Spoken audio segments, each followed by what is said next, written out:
serious problem.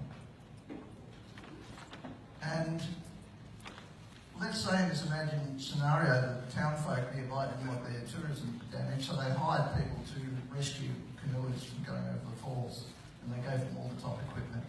And they trained them and they gave them everything they could possibly want, and they would save some of the people who went too close to the falls. So, how would you remedy that situation, do you think, rather than have the rescuers operating 50 yards from the falls? Educate them further up the river? Okay, just keep that in mind, because there's a parallel with ageing. And firstly, I'd like to define ageing, because all of you are experiencing it. Few can actually give it much of a definition. And ageing actually starts as early as your mid-teens in certain parts of your body, but it becomes pretty apparent once you've had about 4 decades on the planet. Ageing is best defined, I believe, as when tissue damage exceeds tissue repair. Okay, so the tissue quality is going backwards. Whether that's around the crow's feet on your eyes or whether it's your liver giving up the ghost, it's the same basic principle of tissue damage exceeding tissue repair. And it's really worthwhile getting a hang on ageing, because ageing is directly related to the disease process. We've all heard age-related diseases. Not many men under 40 get prostate problems, but a lot of prostate problems are in men over 40 and so forth. So the aging process, I believe, is very closely linked to the disease process for degenerative diseases. Is that important? Yes, it is, because about 80% of the deaths at the moment in Australia are due to degenerative diseases. Cancer, heart disease, diabetes, and Alzheimer's is rapidly coming up the charts. So the parallel I would make is that we're going down our river of life, and at some stage in the future there's going to be problems. And if you wait until the problem becomes apparent, it's often way too late. Anyone over probably 50 here has had a friend or a relative or someone who was seemingly okay 1 minute and not with us a few months later, went to the doctor with back pain, and then all of a sudden there's inoperable liver cancer, and there's a very sad and quick exit. That is the equivalent of finding out you've got a problem when you're on the river 50 yards from the waterfall. It's too late. And even with the medical facilities we've got, the research, the skill of the doctors, all the other things, in the vast majority of situations, it's too late. A cardiac specialist told me that in 30% of cases of cardiovascular disease, the first symptom is death. Now, these cancers and these heart attacks did not develop in the 3 or 4 days or weeks or months before it became apparent. They've been developing for a long, long time. So what I'm putting forward today as a message to you, like if you could advise the people on the river 10 k's up, there's no real problem, and they'll probably avoid going over the falls. If we can do the same with health and ageing, there stands to be massive gains from so many people who don't have to go into that dangerous situation of life-threatening diseases. Or they do 20 years later, because most of us aren't worried about how long we live, but we are worried about the quality of our life. We want to be moving around, we want to be having fun, and we want to be doing what we're doing, even whatever age we are. It's when you're debilitated and unable to enjoy life, or worse still for your family, when you don't know who you are anymore. They're pretty serious issues, and they're way too common. We have epidemics of degenerative disease. You know, we've got epidemics of cancer, we've got epidemics of heart disease, we've got epidemics of diabetes, and we've got now an epidemic of Alzheimer's. The statistics are that somewhere between 3.5 and 4 million Australians alive today will die of Alzheimer's. And that's a pretty horrifying thought, not for them because they won't know much about it, but their families, it is actually very unpleasant. So, the the similarity is there, and if we can get that happening early on, and part of that is by understanding the processes. This is our river of life. We start off at some stage optimal health. Whether that's at conception or birth or 6 months of age or 6 years of age is different for everyone, but there's a time when you are all the best you are ever going to be. All the cells were working well and everything was going as well as possible. Then there's what I call initiating causes of degenerative disease. And there's 4 of them. There's 4 things that are basically responsible for every single degenerative disease on the planet. I'm not talking about if you get a bug and an infection and that takes you out. That's a different thing, but I'm talking about the long-term degeneration. And the 4 things that will start every process is, firstly, chronic inflammation. Secondly is a cellular deficit of nutrients. Third is, in the cells, we have an excess of foreign matter. And the 4th is our gene expression gets off track. There is no disease that I've ever discovered or read anything about or heard about that is not initiated by one of those things, because we are made up of trillions of cells. Some books say 10 trillion, some books say 100 trillion, and some books count the blood cells and they don't. But let's say the minimum 10 trillion cells. All those cells are little individual life packages. They can live by themselves in the right conditions and they have a job to do. And the cells require 2 basic things. They require nutrients to come into them that give them the raw materials to do the job, and they want to get rid of the waste products out of the cell so they can cleanse themselves and continue on. Now, if all your trillions of cells have got the right nutrients going in and getting rid of the waste products, you're going to be extremely healthy. The seed of every single degenerative disease is cellular malfunction at some level, and these are the 4 reasons why the cells will malfunction. Now, what's interesting is after your initiating cause, you have what I call subclinical aberrations. In other words, deviations from health, which are subclinical. They're not apparent. And an example of that is if you've got a bit of a gluten sensitivity, not a celiac disease, but if you've got gluten sensitivity, gluten will potentially punch a hole in your small intestine and go to other parts of the body where it's not supposed to be. The body will try and cope with that as a result of inflammation. Or you may have some mycoplasma or mold or something in your system that you can't get rid of, and that causes long-term inflammation in your body. So your subclinical aberrations, and a very common one is insulin resistance. Our insulin is involved with our diabetes, and we get resistant to insulin over time. That causes all sorts of problems. So these things are subclinical. The docs will run the test. It won't show up in your blood. You won't feel bad. But these things are starting to happen maybe from 2-3 years of age. And it just goes on and on. And our body compensates as best it can, and it does a very good job of doing that. But at some stage, we then start to feel a little bit off, and we've got some observable symptoms. That's about the time you go to the doctor. The problem is that so many people, when they get observable symptoms, they're very close to the waterfall.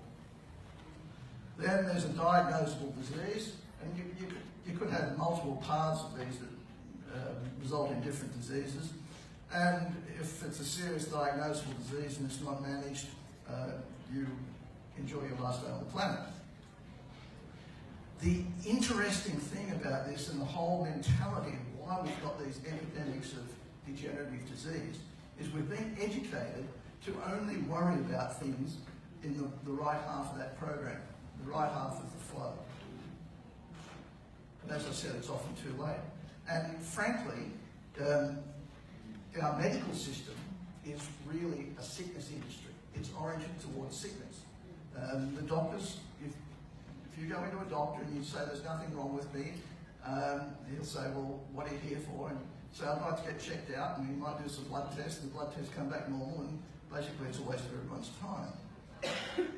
The doctors only get interested, and the health insurance, more importantly, only gets interested when there's symptoms and a diagnosable disease, and then they can start working on that disease by trying to reduce the symptoms.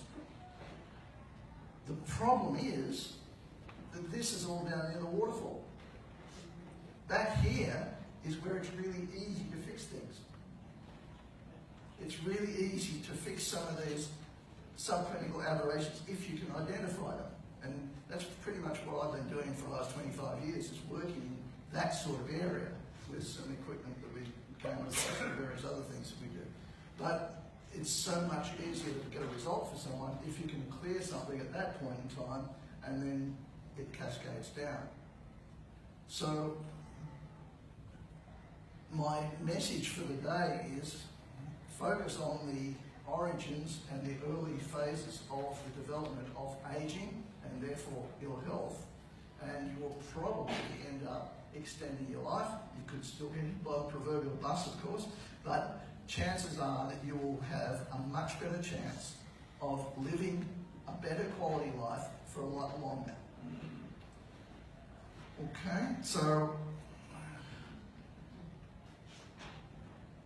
one very important piece of information that you can get very easily is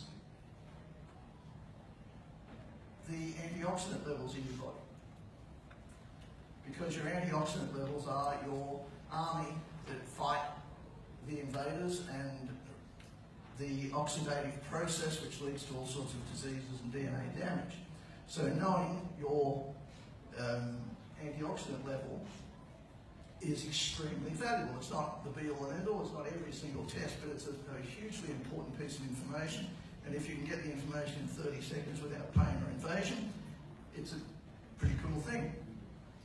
The biophotonic scanner is about 15 years old with New Skin. They paid around about $70 million US for it from a university in Utah that developed it over some years or decades prior to that. They probably spent a similar amount of money developing it from a big machine to a little machine and making the whole thing work a lot more. So there's very serious investment behind the scanner, and it's a wonderful piece of equipment. It's very heavily validated scientifically. I won't go into all the details, but suffice to say that there's a lot of science behind it. It's the real deal, it's not a toy. And you can monitor your antioxidant levels. And, you know, you can have your blood test to monitor your cholesterol, and you can take your blood pressure with a little blood pressure machine. And there's some really simple things that you can do, but this is one of the easiest. And it gives you a very good indication of the general status of your immune system and how it's functioning, and therefore makes you less likely to develop the observable symptoms if you're taking appropriate action and using the scanner to monitor that. You know, if you have a test every 3 months, you'll find the score will fluctuate. If you make a lot of poor decisions at McDonald's, it'll probably drop a bit. If you make a lot of good decisions at the fruit shop, it'll probably go up a bit. And if you reduce some of the stress in your life, you'll probably see the score go up. I've seen the score drop 15,000 in a month in people who've been through massive stress. So that gives you a very clear idea of how you're doing on a subclinical level. So I would commend that to you. What I'd really like to talk about is Y-span. Is anyone here taking Y-span? Preaching to the choir a little bit, but those of you who aren't, we've got some information that may give you some confidence to try it. The history behind Y-span is incredibly impressive. There's a company called LifeGen, who are now part of the New Skin group, and they have been running for well over 30 years an experiment in the Wisconsin Primate Center with 76 monkeys. We started off with 76 monkeys. And the monkeys, they divided into 2 groups, and they studied them for 30 years. And one group just did normal monkey things, climb the trees and eat the bananas and whatever else in their centre. And the other half did exactly the same, but they ate 30% less food. It's called caloric restriction. And caloric restriction is the gold standard of anti-aging. It's probably the main long-term action you can take to slow the aging process. But they specifically wanted to check what the caloric restriction would do in relation to the disease profile. And they published the results in a very prestigious scientific journal in 2008, and it was quite staggering. The caloric restricted group had 50% less incidence of cancer, 50% less incidence of heart disease. The control group had 11 pre-diabetic and 5 diabetic monkeys. The caloric restricted group had 0 pre-diabetics, 0 diabetics. And something that should be very important to anyone over 40, the brain atrophy in the caloric group is virtually 0 compared to a significant degree of apparent brain atrophy in the CR group, the control group, sorry. So brain atrophy is heavily associated with Alzheimer's. So they are staggering results. You know, there's no drug that drug companies can sell you that will get you results like that. And during that time, the scientists were getting into the field of epigenetics and genomics and all that other stuff to do with genes. And so they were studying gene expression. And just to briefly say that we've got our genes, 20-odd thousand genes in every cell in our body. And those genes are our code for life. It's the instruction manual for your life. It's the recipe for your life. And then we have another system called gene expression, which interprets those genes and makes them into our life. It's kind of like on MasterChef, where they all get a recipe. They get the same recipe, but they don't all make the same meal at the end of the time. So gene expression is kind of like the chef in MasterChef. It's responsible for taking the code and turning it into the end result. The end result is our life. So that's what gene expression is, and they started doing profiles between the two groups with the monkeys, and they found there was a dramatic difference between the caloric group and the control group in gene expression. And they posited that maybe that gene expression change was what produced the health changes in the two groups. And you can influence gene expression. There was a study done, Deepak Chopra wrote a book called Super Genes with a neurologist. And they spoke about a study that was done with mice, and they had the mice trained, basically. They would give them a small electric shock and release the smell of cherry blossom. And they got to the stage where the mouse, or mices, would react with a stress behaviour when the cherry blossom was released but no shock. So they were reacting to the smell because they associated it with the shock. That experiment then went 2 generations, and they found 2 generations down, like the grandchildren of those mice, they had the same stress reaction to the cherry blossom smell, and they were never given electric shocks at any stage. So the reaction of the shocks and the smell were imprinted in the genes of the first mice, and it was passed down 2 generations, and they were still reacting the same way. That's pretty amazing, and that's how we work. You, at the moment, are changing your gene expression. The microbiome, the bacteria in your gut right now is sending messages to your DNA, and maybe if you had a really good lunch, it's improving your DNA, and if you didn't have a good lunch, it might be going the other way. But things like that are changing all the time, and there's a lot of things that can influence the gene expression. So that was quite significant, and basically what those scientists then did was say, it's unlikely that we can get the general population to eat 30% less for the next 20 years. Is there anyone here putting their hand up for that? Didn't think so. I'm not in it. So, can we use botanical interventions to re-regulate the gene expression and achieve the same results in gene expression as 20 years of caloric restriction did. And they set about working on that for about 7 years. And the end result is this product. It's a combination of quite a few different things. Anyone who invited you here today will run that up and give you a product information page with all the ingredients.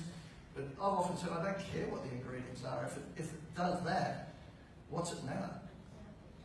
I'm not a microchemist or biochemist, and I don't really care what they put in the pills as long as the pills do something. And we've got equipment, as I said, that I've been using for a long time. And when we first got some samples of this, I could tell this was the real deal because we've got equipment which will give a scan, a virtual scan of what's going on inside the body, and then we can sort of put the ingredient into the scan and see how it changes. And it's amazing. It was amazing. I was totally blown away when I first saw it. And then when the product was released and people started taking it, the changes were exactly the same as our system predicted. There's all sorts of testimonials, all sorts of stories of miraculous things happening as a result of this product. But really, it's not a product that's there to fix any particular disease. It's a product that's there to reset what's called the age defense mechanisms. That's about 1,000 genes that all combine in different clusters to regulate our aging process. So this is a product, as I've said, I think it's the most sophisticated product on the planet. And I've been in the supplement industry one way or another for a long time. There's no other product that I know that even claims to do what this product has been proven to do. It is unique, it is extremely powerful, and it's the best option I know to push back the aging process in your body. There's some studies done. Top left study, we talk about our 4 causes: chronic inflammation, deficient in nutrition, excess foreign material and gene expression. Well, there's a study on inflammation and its ultraviolet exposure, and it's sort of measured before and after people started taking it, and cut a long story short, the readings went from 4.6 to 1.9, from 19 to 2.5, from 21.9 to 13.3, and from 23.9 to 16.2. So it shows there's a lot less inflammation for the same stimulus in the body as a result of taking the lifespan. So it's working, it's quite clearly working on inflammatory situation. If you speak to any of the distributors who've been using it for a while, there'll be stories of people whose arthritis has improved and their headaches have improved, and all sorts of inflammatory situations in the body have improved as a result of this. There's a clinical study on effect on facial skin where it shows that the skin actually looks better and you look younger. This one's interesting. One of the deficiencies of nutrients, the skin carotenoid score went up substantially for people taking the lifespan and stayed flat for the control group who weren't taking it. Gene expression patterns, it's probably difficult to see, but there's 3 strips here, and the first one is the healthy aging person. The bottom one is a typical aging person, so you can see that the red in this bit goes to blue, and pretty much blue goes to red, so don't worry about it. But it's a very complex piece of information. But what it shows is the middle one, is age-locked youth, produces a profile that's like a young person's healthy aging, rather than how it would typically go for an older person. So it's modifying the gene expression, it's resetting the gene expression of those incredibly important aging defense genes, 1,000 or so of them, to that of a younger person.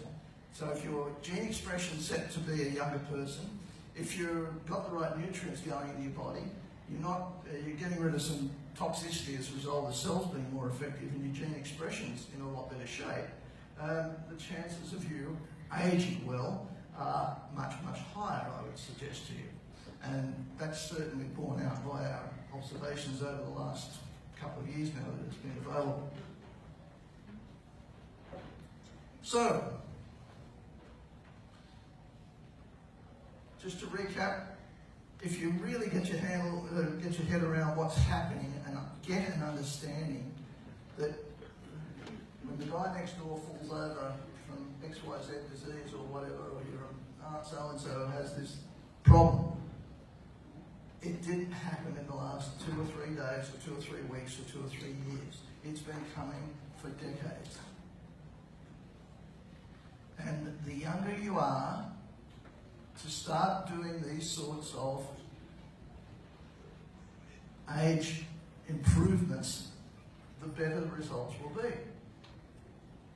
Like, if I could get my 33-year-old daughter to take lifespan now, I'm sure that it would make the most amazing impact on her life over the next 50 years. It's not going to happen, but if I could.